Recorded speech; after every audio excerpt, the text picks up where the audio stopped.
अस्सलामुअलैकुम नाज़रीन।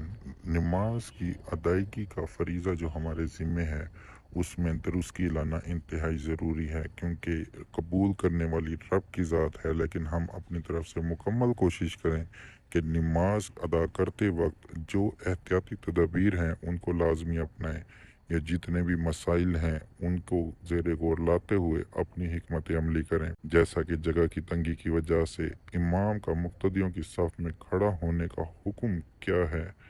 आप में से बहुत से नमाजी ये देखते हैं कि जब भी मुक्तदी नमाज अदा करते हैं तो जगह की तंगी की वजह से इमाम जो है वो आगे नहीं ठहर पाते, उनकी जगह पर भी सफ़ लगाई जाती है। तो इस सूरत में जो है मुक्तदियों के साथ इमाम कहाँ पर खड़े होंगे। अलबत्ता ख़वातीन की नमाज में कोई इमाम मौजूद नहीं होते, इसलिए वो तमाम जो है एक ही सफ़ में कंधे के साथ कंधा और एड़ियों के साथ एड़ियाँ मिलाकर खड़ी होकर नमाज अदा करती हैं।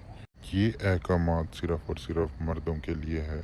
अगर किसी जगह जमात अदा करते वक्त जगह की तंगी का सामना हो, जिसकी वजह से इमाम का मुक्तदियों के साथ पहली सफ में खड़े होने की नौबत आ रही हो, तो ऐसी मजबूरी की सूरत में ये भी दुरुस्त है। अलबत्ता इस सूरत में ये ज़रूरी है कि इमाम मुक्तदियों से कम इतना आगे खड़ा हो कि उसकी एड़ियाँ मुक्तदियों की एड़ियों से आगे हों।